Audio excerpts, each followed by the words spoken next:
Good morning. Welcome students. हमारा जो previous lecture था जो कि पूरा नहीं हो पाया था, जिसकी कि पीडीएफ मैंने ऑलरेडी अपलोड कर दी है।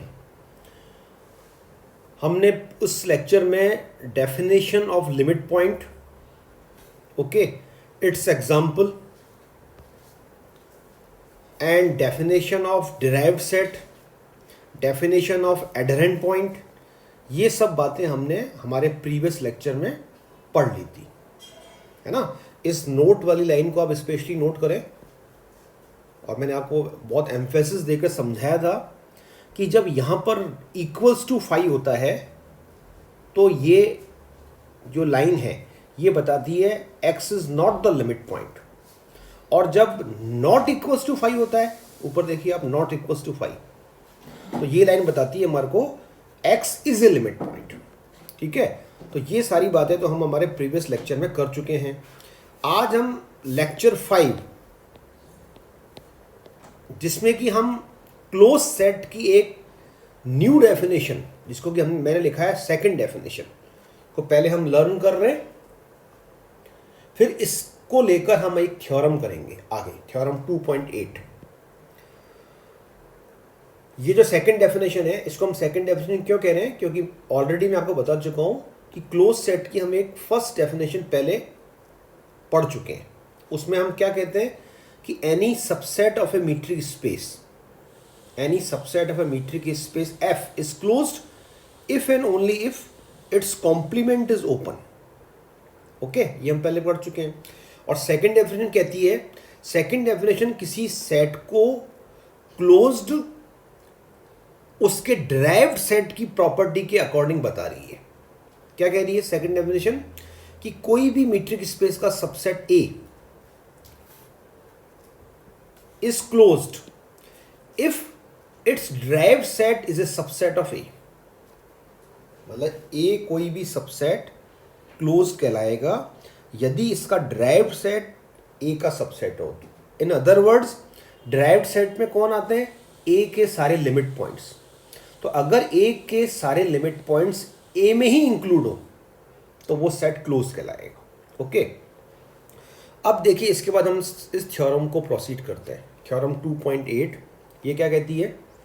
ये कहती है कि कोई भी मीट्रिक स्पेस X का एक subset A is closed if and only if it contains all of its limit points, that is if dA is a subset of A।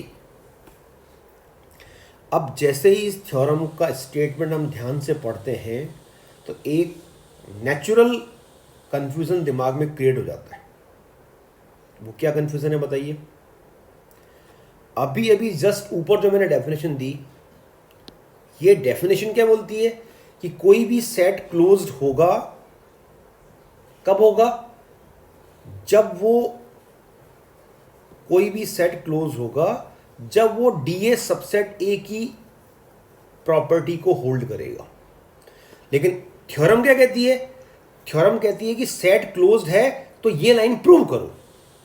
अब कंफ्यूजन क्या हो गया? यहां पर तो हम कह रहे हैं सेट क्लोज्ड है, तब तो बाय डेफिनेशन ये लाइन, ये फैक्ट ट्रू है, डीए सबसेट है। लेकिन यहां पर हम कह रहे हैं कि इस फैक्ट को प्रूव करो। समझ में आ रहा है ना? कंट्राडिक्शन एक बन रहा है। तो एक्चुअली क्या है, देखिए आप, हम यहां पर डीए सबसेट ए, ये जो मेरी कंडीशन है, इसको हम प्रूव करेंगे ए को क्लोज मानते हुए अकॉर्डिंग टू फर्स्ट डेफिनेशन। क्योंकि क्लोज, किसी सेट को क्लोज कहने की हमारे पास दो परिभाषाएं हैं, दो डेफिनेशन है। तो एक तरह से हम इस थ्योरम में ये प्रूव कर रहे हैं, ये फैक्ट प्रूव कर रहे हैं। देखिए जरा आप, कि first definition implies second definition. In other words, अगर कोई सेट फर्स्ट डेफिनेशन के अनुसार क्लोज्ड है तो फिर वो सेकंड डेफिनेशन के अनुसार भी क्लोज होगा। ये एक तरह से हम इसमें ये प्रूव कर रहे हैं। ठीक है, फिर देखिए वापस हम थ्योरम पे आते हैं।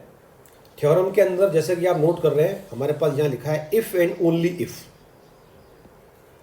तो इफ एंड ओनली इफ का तो मतलब मेरे ख्याल में हम सभी समझते होंगे मतलब हमको इफ एंड ओनली इफ के बिफोर और इसके आफ्टर जो फैक्ट लिखे हैं उनमें से हमें किसी भी एक फैक्ट को मानकर दूसरा फैक्ट प्रूव करना है और फिर दूसरे को मानकर पहला फैक्ट प्रूव करना है। एक तरह से ये जो इफ एंड ओनली इफ का साइन है ये डबल इम्प्लाइज को डिनोट करता है। मतलब ये हुआ कि इफ एंड ओनली इफ के हम इस थ्योरम में ध्यान से पढ़िए, इसके पहले क्या लिखा हुआ है। मतलब if and only if word जहाँ आ रहा है ना उसके पहले थ्योरम में क्या लिखा है, वो तो ये लिखा है, देखिए आप, कि सबसेट ए इज क्लोज्ड। ये हम ट्रू मानेंगे एक बार और फिर हम प्रूव करेंगे ये बात, डी ए सबसेट ए, है ना। फिर कन्वर्स पार्ट में क्या होगा, कन्वर्स पार्ट में हम डी ए सबसेट ए को ट्रू मानेंगे और फिर हम ये प्रूव करेंगे कि ए इज क्लोज्ड। तो ये इफ एंड ओनली इफ का मतलब है। तो ये तो आई थिंक ये आपको बात एब्स्ट्रैक्ट अलजेब्रा वगैरह में भी अच्छी तरह से समझा दी गई होगी और आपको पता होगी। तो लेट अस स्टार्ट इस फर्स्ट पार्ट जिसमें कि हम ये साइन लगा रहे हैं।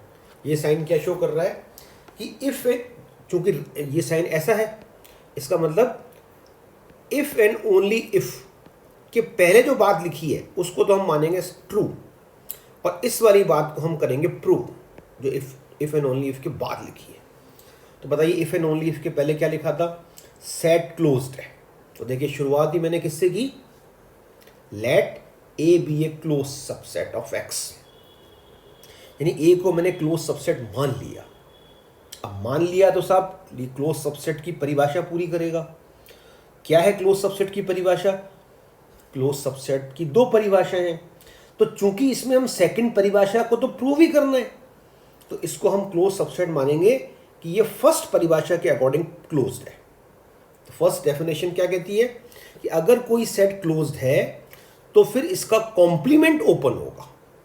एक तरह से यहाँ पर आपको, आप चाहो तो एक्स्ट्रा यहाँ एक ब्रैकेट में लिख सकते हो। जब मैंने कहा कि let A be a close set तो आप यहाँ लिख सकते हैं ब्रैकेट बना के, that is its complement A dash is open. ये आप लिख देना इसको ब्रैकेट में, ओके। अब हमको ये बात प्रूव करनी है डी ए सबसेट ए, जो कि इफ एंड ओनली इफ के बाद लिखी है। तो अब आप बताइए एब्स्ट्रैक्ट अलजेब्रा में जब मैं प्रूव करता हूँ कि कोई भी सेट, एक सेट ए दूसरे सेट बी का सबसेट है, तो इसको प्रूव करने का मेरा मेथड क्या होता है, मेरा मॉडस ऑपरेंडी क्या होता है। मैं इस साइड का जो सेट है इसमें से एक, कोई भी एक एनी एलिमेंट एज्यूम कर लेता हूँ, सपोज एक्स, और मैं प्रूव करता हूँ कि ये एक्स बी को बिलोंग करता है। मतलब एक्स बिलोंग्स टू ए से शुरुआत करके एक्स बिलोंग्स टू बी अगर मैं प्रूव कर दूं तो इससे ए सबसेट बी प्रूव हो जाएगा, ठीक है। तो यहां पर मुझे क्या प्रूव करना है, यहां मुझे प्रूव करना है डी ए सबसेट ए, ये प्रूव करना है। तो मैं एक एलिमेंट डी ए का कंसीडर करूंगा, एज्यूम कर लूंगा और उसको फिर ए में प्रूव कर दूंगा। तो देखिए मैंने क्या लिखा, X belongs to D A, ये हम एज्यूम कर रहे हैं और इसी को मैंने वर्ड्स में लिखा है कि let x be a limit point of A. X belongs to D A का मतलब क्या होता है, x belongs to D A का मतलब होता है कि x is, D A is derived set and derived set is set of all limit points. X belongs to D A का मतलब x is a limit point of A. और फिर मैंने यहाँ लिख भी दिया है कि we will now prove x belongs to A. X belongs to D A मानकर x belongs to A prove कर देंगे तो इससे D A subset A prove हो जाएगा। अब देखिए आप, एक्स बिलोंग्स टू ए मुझे प्रूव करना है, ठीक।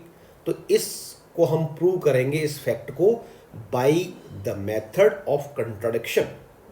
द मेथड ऑफ कंट्राडिक्शन क्या बोलता है कि जो आपको प्रूव करना है उसको आप फॉर द टाइम बीइंग उसको आप रॉन्ग मान लो।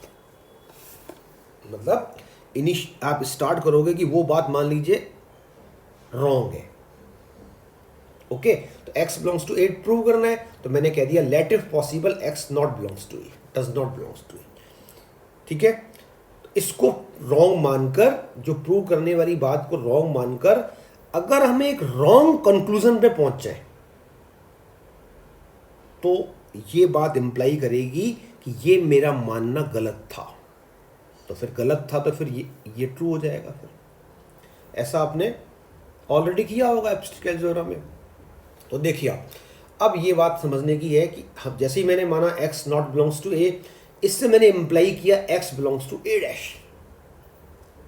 बिल्कुल ये वाली बात देखो समझनी है और हमेशा के लिए हमें याद कर लेनी है कि कोई भी सेट a और इसका कॉम्प्लीमेंट, मतलब क्या होता है, यही मतलब होता है कि अगर कोई एलिमेंट a में है तो फिर वो a डैश में नहीं होगा, और अगर कोई एलिमेंट a डैश में है, कॉम्प्लीमेंट में है, तो फिर वो a में नहीं होगा, क्योंकि a और a डैश का इंटरसेक्शन इज ऑलवेज फाई, और इन दोनों का जो यूनियन है वो हमारे मीट्रिक स्पेस के इक्वल होगा। ये एक सिंपल सा कॉम्प्लीमेंट का फैक्ट है। तो जैसे ही मैंने यहाँ कहा x not belongs to a, है ना, तो इससे क्या इम्प्लाई हो गया, इससे इम्प्लाई हो गया x belongs to a dash.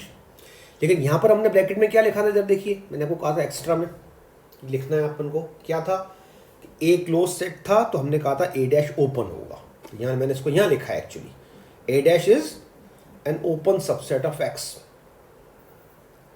है ना। और ये हम इसको ओपन सबसेट कैसे कह रहे हैं, हम a is a close set पर अप्लाई कर रहे हैं फर्स्ट डेफिनेशन कि अगर कोई सेट क्लोज होता है तो उसका कॉम्प्लीमेंट ओपन होता है। तो a क्लोज है तो a डैश ओपन हो गया। अब देखिए आप, अब मैं यहां पर अप्लाई कर रहा हूं नेक्स्ट लाइन में किसी सेट को ओपन कहने का प्रॉपर्टी। अगर a डैश एक ओपन सबसेट है और x इसका एक एलिमेंट है, तो क्या होगा साहब बताइए, एक ऐसा पॉजिटिव नंबर एग्जिस्ट करेगा कि उसको रेडियस लेकर और उस एलिमेंट को सेंटर मानकर बनाई गई ओपन बॉल उस सेट में कंटेन हो जाएगी जिसको हम ओपन कह रहे हैं। Okay, it means SRX, it is an open ball with center x and radius r, where r is any positive number, sorry, not any, r is some positive number such that SRX is a subset of a dash. Okay, ये बात मैंने आपको पहले कई बार बता चुकी है। It is nothing but a definition of, या mathematical definition of open set. अब आप देखिए यहाँ पर एक हम सेट थ्योरी का रिजल्ट यूज कर रहे हैं कि अगर कोई भी एक सेट है, मान लीजिए, ठीक है, इधर देखिए ए सेट है, ये मान लीजिए किसी दूसरे सेट के कॉम्प्लीमेंट में बिलोंग कर रहा है। अब आप इमेजिन कीजिए दो सेट को ए और बी, ए बी डैश में लाई कर रहा है, इसका मतलब ए का पूरा पोर्शन बी से बाहर है, तभी तो वो बी डैश में लाई कर रहा है। इसका मतलब क्या हो जाएगा, इसका मतलब ये हो जाएगा intersection of A and B must be phi, तभी तो वो बी डैश में लाई किया। तो यही फैक्ट मैं यहां अप्लाई कर रहा हूं। देखिए SRX is a subset of A dash, it means SRX intersection A equals to phi. अब जैसे ही मैंने कहा SRX intersection A equals to phi, इसके बाद तुरंत जो मेरा अगला इसका जो कंक्लूजन हो गया वो हो गया x is not the limit point. देखिए आप, नॉट द लिमिट पॉइंट की हमारी नोट यहां था। हमने आपको क्या कहा था कि जब हमारा इक्वल्स टू फाई होगा, SRX intersection A equals to phi होगा, इसका मतलब होगा x इज, देखिए सामने लिखा है इसके, x is not the limit point of A, यानी ये वाला पॉइंट फिर इस सेट का लिमिट पॉइंट नहीं होगा। तो यही बात मैं यहां कह रहा हूं, देखिए इधर x is not the limit point A, लेकिन it is contrary to what is being given. x को a का लिमिट पॉइंट नहीं कहने की जो ये लाइन है, ये जो कंक्लूजन है, ये हमारी इस लाइन को कॉन्ट्राडिक्ट कर रही है। देखिए इस लाइन को हमने यहां क्या कहा था, x be a limit point of A, तो इसी लाइन को हमने कहा था x is a limit point of A, और यहां पर हम कह रहे हैं x is not the limit point of A. तो इससे मैंने आपको कहा था ना कि इससे हम एक कंट्राडिक्शन पे पहुंच जाएंगे। तो इसका मतलब क्या हो गया कि हमने जो यहां पर बात एज्यूम की थी लेट इफ पॉसिबल में x not belongs to A, ये गलत थी। तो we must have x belongs to A. Okay, तो x belongs to D A मानकर x बिलोंग्स टू ए को प्रूव कर देना, it is sufficient to claim D A is a subset of A. तो आई होप ये आपको पूरा जो प्रूफ है ये आपको समझ में आ गया होगा। अब हम इसका कन्वर्स पार्ट कर रहे हैं। ओके, कन्वर्स पार्ट में क्या होगा, इफ एंड ओनली इफ के जो बाद में फैक्ट लिखा है उसको हम ट्रू मानेंगे। तो इफ एंड ओनली इफ के बाद वाला फैक्ट क्या है बताओ इस थ्योरम में। देखिए, हम इफ एंड ओनली इफ के बाद वाला फैक्ट है it contains all the limit point, और इसका मैथमेटिकल मीनिंग ये है। तो डी ए सबसेट ए को हम ट्रू मानेंगे और प्रूव करेंगे A is closed, definitely closed according to which definition, according to first definition. क्योंकि डी ए सबसेट ए कहते ही आप कह सकते हो सर फिर तो क्लोज हो ही गया। नहीं, डी ए सबसेट ए यहां पर ए को क्लोज करने का पैमाना हम नहीं ले रहे हैं। हम यहां पर ए को क्लोज कहने का जो हमारा जो पैमाना है वो हम ले रहे हैं फर्स्ट डेफिनेशन। तो डी ए सबसेट ए को हमने एज्यूम कर लिया। फिर हम कह रहे हैं to prove that A is a close subset, और इसको प्रूव करने के लिए हमने लिखा और to prove that A dash is an open subset. यानी यहां पर हम ए को क्लोज कब कह पाएंगे, जब हम ए डैश को ओपन सिद्ध कर देंगे। अब आप याद कीजिए, two way strategy to prove a set to be open. ये मेरे वर्ड्स याद आ गए आपको। किसी भी सेट को ओपन प्रूव करने की टू स्टेप्स स्ट्रेटजी, ये मैं आपको पहले बता चुका हूँ। तो क्या करते हैं बताओ, हमें ए डैश को ओपन प्रूव करना है तो हम ए डैश का एक एलिमेंट एज्यूम कर लेंगे और फिर हम एक ऐसा पॉजिटिव नंबर सर्च करेंगे ताकि उसको रेडियस और इस एक्स को सेंटर मानकर बनाई गई जो ओपन बॉल है ये इस ए डैश की सबसेट बन जाए। तो देखिए, we are going to prove it. तो मैंने कहा साहब x belongs to A dash, इसका मतलब ये हो गया x ए डैश में है तो x ए में नहीं होगी। अब यहाँ पर एक जो लाइन अगली मैं लिख रहा हूँ, इट इज़ वेरी इंपॉर्टेंट, देखिएगा ध्यान से। x not belongs to A से मैंने लिखा x not belongs to D A. ये कैसे लिखा मैंने, ये मैंने लिखा इस फैक्ट से। ये कौन सा फैक्ट है, ये वो फैक्ट है जो मैंने इस थ्योरम के इनिशियल में एज्यूम किया था। मैंने क्या कहा था, let D A be a subset of A. ये हम मान के चल रहे हैं। तो डी ए अगर ए का सबसेट है, ये हम मान के चल रहे हैं, और हम यहां पर कह रहे हैं कि ये जो एक्स है ये इसका एलिमेंट नहीं है ए का। तो अगर कोई एलिमेंट इसको बिलोंग नहीं करता तो डेफिनेटली वो फिर इसको भी बिलोंग नहीं करेगा डी ए को। क्योंकि यहाँ पर आपको कैसे समझना है कि डी ए और ए में ये रिलेशन है, डी ए जो है वो ए का सबसेट है। तो अगर कोई एलिमेंट ए में ही बिलोंग नहीं करता, ए के पूरे अंदर कहीं नहीं है, तो फिर वो डी ए में कैसे होगा, ठीक है ना। तो x not belongs to D A से हमने लिखा इसका वर्बल मीनिंग कि x is not a limit point of A. और अगर x is not a limit point of A तो फिर वही वाली बात जो मैंने ऊपर नोट में लिखी थी वो आ जाएगी। ओके, अब यहां पर हम कह रहे हैं कि एस आर एक्स जो है, एस आर एक्स और ए का इंटरसेक्शन फाई है। इसका मतलब S r x must be a subset of A dash. क्योंकि एस आर एक्स और ए में अगर एक भी एलिमेंट कॉमन नहीं है तो फिर वो एस आर एक्स सेट कहाँ होगा, ए डैश में होगा, तभी तो उसका ए से इंटरसेक्शन फाई है। तो मतलब अब हमने x belongs to A dash assume करके S r x subset A dash prove कर दिया। इसका मतलब A dash is an open subset, क्योंकि ये टू स्टेप स्ट्रेटजी कंप्लीट हो गई। तो ए डैश अगर ओपन सबसेट हो गया तो फिर ए मेरा क्लोज्ड हो गया, ठीक है। मतलब सेकंड पार्ट मेरा प्रूव हो गया। डी ए सबसेट ए मानकर मैंने A is a close subset of X prove कर दिया। तो इस थ्योरम में बताइए मेन समझने की बात यह है कि किसी भी सेट को क्लोज कहने की हमारे पास दो डेफिनेशंस हैं। तो इसमें हम क्या कर रहे हैं, किसी भी सेट को क्लोज कहने की जो सेकंड डेफिनेशन है उसको प्रूव कर रहे हैं ये मानते हुए कि वो सेट फर्स्ट डेफिनेशन के अकॉर्डिंग क्लोज्ड है। ऐसे ही आपको बुक में एक थ्योरम और मिलेगी, उसमें हम किसी सेट की फर्स्ट डेफिनेशन प्रूव करेंगे, ये मानते हुए कि वो क्लोज है अकॉर्डिंग टू सेकंड डेफिनेशन। तो आई थिंक या तो वो 2.9 है या वो 2.10 है। ये दो थ्योरम जो है ये आपको ट्राई करनी है। ओके, तो आई थिंक ये आपको समझ में आया होगा, ठीक है ना। इसको आप रीड कीजिए, समझिए, वापस लिखिए एक बार, है ना। और फिर अगर कोई प्रॉब्लम हो तो you can ask in your comment section. Thank you very much.